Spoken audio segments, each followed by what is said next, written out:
Hello everybody, welcome to a brand new series, my first Cornellverse series. I'm going to be playing as the Supreme Wrestling Federation, the SWF. This is basically Attitude Era WWE with a bit more risque, bit more cult. It's called Sports Entertainment. Attracts a vocal fan base, much more in popularity, proper gimmick and all that. Um, The next show is the Supreme TV. That's going to be every Tuesday, and I've changed it to a 2-hour show. We have 12 pay-per-views on Thursday, week 2 of every month. So there's that. Most are 2.5 hours. The Supreme Challenge is basically WrestleMania. That's the SWF's version of WrestleMania and Starrcade. Starrcade was WCW's WrestleMania. This goes for 4 hours, so we're gonna have something special for that. Owner goals, I'm pretty sure I had them turned off.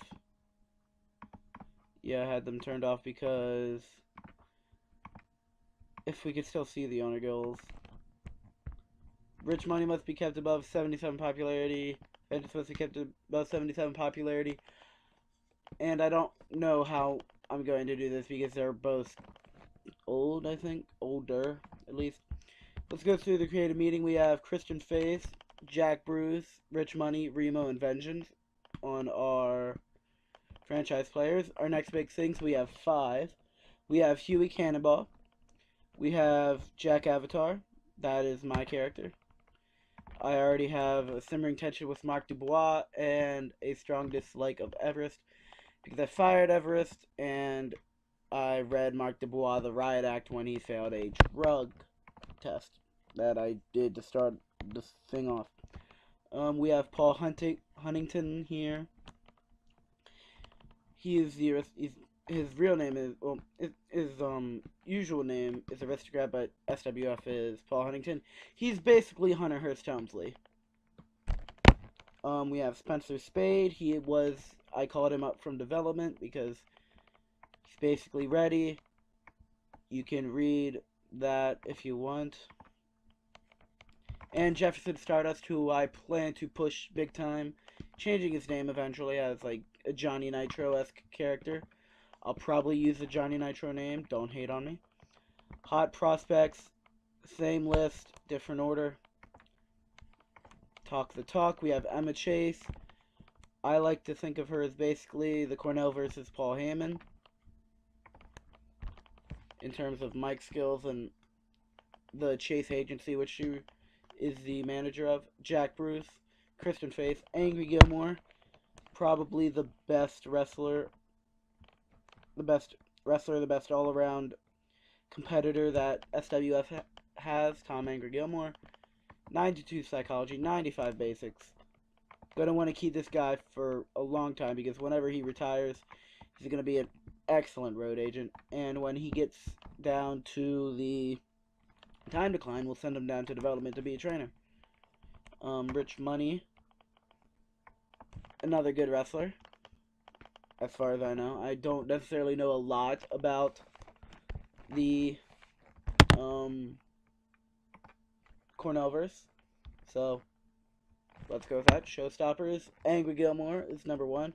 Jack Bruce, Christian Faith, Rich Money, and Zimmy Bumful, who's a mid-carder. Probably the better of the 2 Bumfuls. Tag team. The Amazing Bumfuls. I don't know, so I don't really know if he is the better of the 2 or not, but he's a showstopper.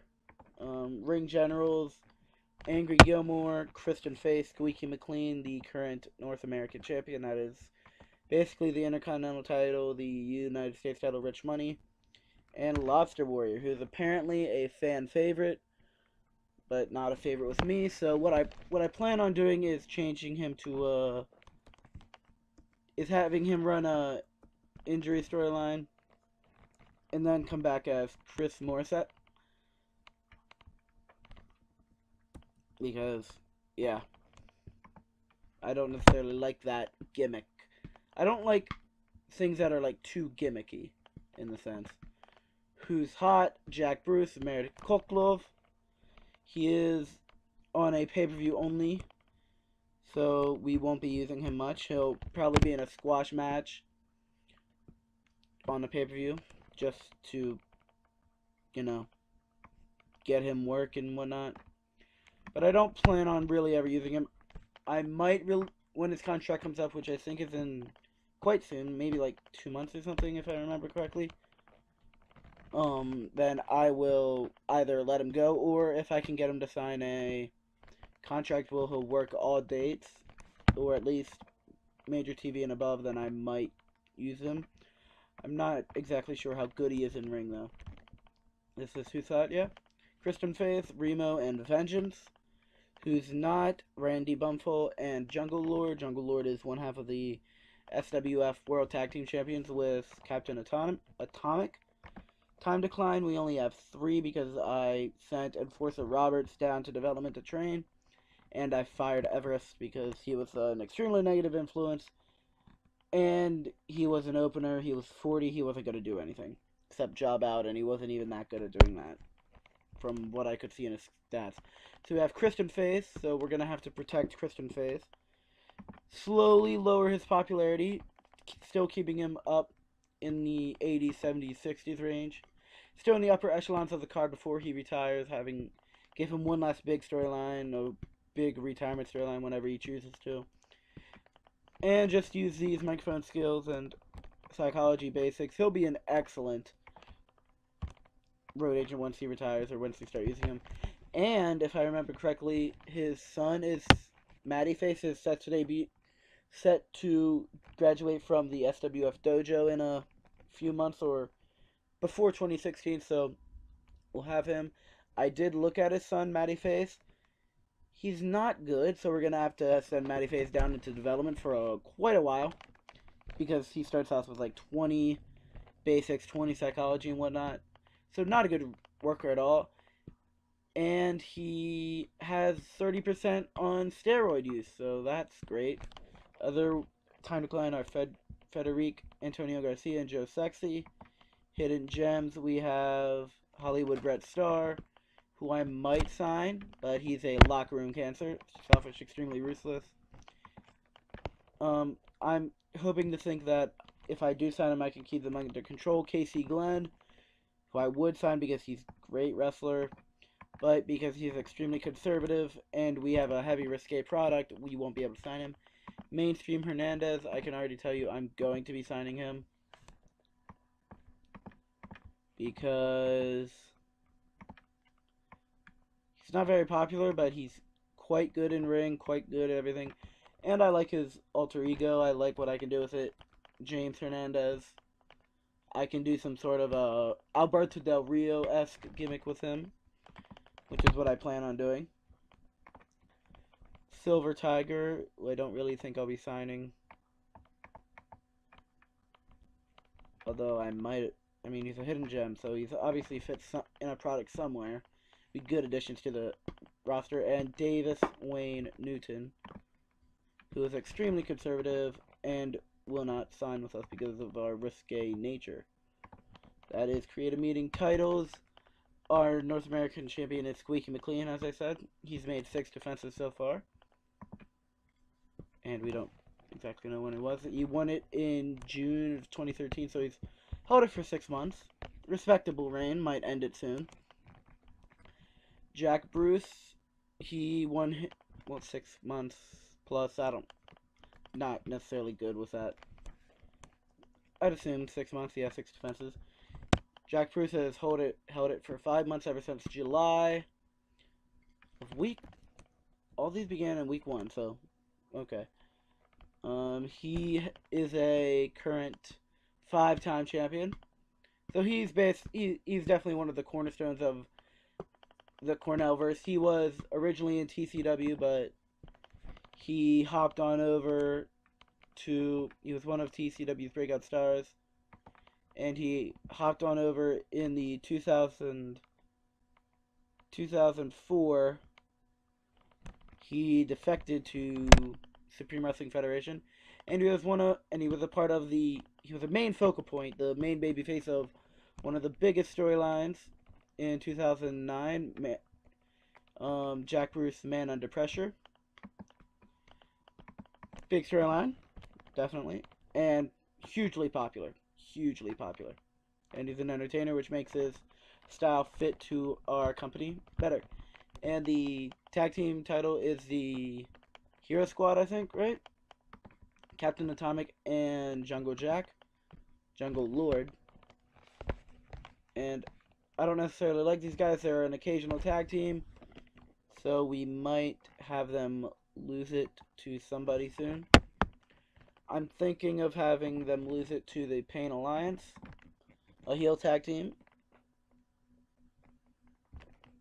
And Big Smack Scott and locker room cancer as well. Extremely egotistical, use steroids, extremely manipulative. I'm going to have to try and get those steroids off of him. Backstage. Backstage starts at a 58 with a few changes that I've been able to do. I've brought up Kristen Pierce, which gives another relationship. The backstage rules are having a positive effect, and I gave myself some good leadership skills, so that's extremely helpful. And I got rid of Everest, who was a negative influence, and Enforcer Roberts was not, right? No, he probably wouldn't be considered a negative influence. He might be, although I'm not exactly sure. But so I have 1, 2, 3, 4, 5, 6, 7, 8, 9, 10 people down here for training and development, and I have Enforcer Roberts down here training others because he was on time decline. He has great basics, great psychology, so he should be in matches with these guys and give them some extra boost to their skills, along with the usual training that they get. Oh wait, Bear Bukowski was another extremely negative influence that I sent down here, which helped improve our rating to 80, right? Which is better because then we won't get negatives for a bad chemistry. Storylines right now. Bruce versus Remo. Jack Bruce is the SWF World Champion, and Remo is trying to take it from him. Ison versus Valiant. Ison attacked Valiant, and Valiant had to go to the hospital. And now Valiant is back and ready for revenge. The Freely versus the Chase Agency is Steve Freely versus Rogue, Paul Huntington, Brandon James, and Emma Chase. I think I'm going to make Paul Huntington the main star of this. I'm not sure if he is already or not, but he's definitely going to be the main star. I also have a few other additions in mind that I might be doing. And Gilmore versus Rich Money. Two of the best performers in the SWF. Been allies in the past, but never butted heads until now. A potential dream feud for fans of great matches is this Gilmore's ticket to finally pushing his way into the main event scene. The reason he hasn't is because he has lower star quality. I would assume that would be why, that he isn't necessarily up top, because he definitely has the skills for it. Because of the star quality, that he never really looked like the star, or was held back or something. I don't know. So this is the stable theaters, the Chase Agency so far. Chase Agency is Emma Chase's group of clients in the Supreme Wrestling Federation. Originally, it was just her and Brandon James, but it expanded into the stable once Rogue and Paul Huntington joined. So, I guess Brandon James is the top guy in this stable, but I plan on using Paul Huntington because Paul Huntington has a better potential for a better future, because he's 28, he's quite young, good skills, very strong entertainment, excellent resilience, very strong performance, decent in-ring, that should get better. And he's the next big thing, so he should only get more popular eventually. Hopefully we can turn him into something that's decent. Decisions here, we have a few. I'm going to sign Prometheus to a developmental deal for a year. That's just something that, I don't know if I can do anything with it. He's a monster heel. He's weak in ring, so I'm gonna try to focus on his in-ring skills and try and make him look somewhat competent in development. If he doesn't improve much in 1 year, then I guess I'll just let him go. Alan Parent is a guy who I edited his contract because I really like. He just reminds me of Kurt Hennig, and I enjoy the possibilities that I can do with that. Remy Sky kind of reminds me of Jeff Hardy, so we'll bring him in, see what we can do with him. Kirk Jameson is a decent wrestler. I think. I think he might be going into development. Andrew Harper's going into development. I like him. He reminds me of an old school Harley Race kind of guy. He's going to be this tough, dirty brawler technician. And I enjoy his gimmick.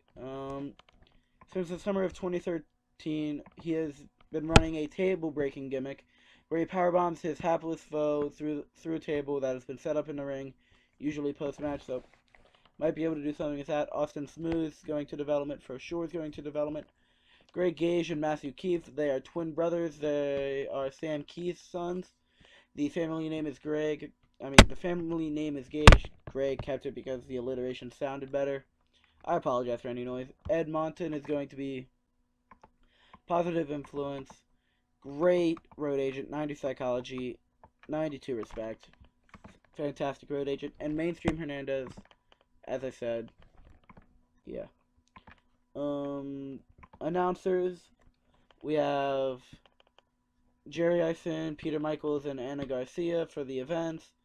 And for Supreme TV, we have Peter Michaels, Dewan Fry, and Kristen Pierce on here, so should be good. Jerry Ison is the son of the owner, most likely to take over the company when Richard retires, as said in here. And Eric Ison is a competitor. Finance. We start off with $25 million. I did a few things like run the drug test, fired someone, but I edited it up back to $25 million. It's just for fun. The save coverage. Huge. Big. Huge. Once we get to the second month, I'm going to be looking to get a second TV show, a B show, just because I want a B show, so I can put younger talent on it. Size, if it'll come up. We're pretty well off. 84 popularity across America. 76 across Canada, and 60s across Mexico, so we'll need to get some more pay-per-view. We have North America, so we'll need to get a pay-per-view in Mexico, need to get a TV in Mexico, so I'll get TV in Mexico next month, and pay-per-view in Mexico next month, and hopefully we can work our way into Mexico and into international, and eventually a global company. We just need to get the prairies up to 65%, and we will be an international company. So that should be quite easy. And then next would be Mexico, which we're working on soon. I want to thank you guys for watching. This has been one of the longer episodes because I'm explaining more, because I'm not sure how many of you are familiar with the Cornellverse. I know I'm not very familiar, but I know a little bit from running around the safe for like the last day or two and just looking through the roster and everything. I will see you guys at Ring of Honor. The next video that you'll see will be Ring of Honor, and then you'll probably see a Supreme TV, unless I just decide that, hey, I'm not doing this save anymore. Thank you all for watching. I hope you all have enjoyed. Please leave a like, comment, and subscribe, and I will see you guys in the next episode. Bye.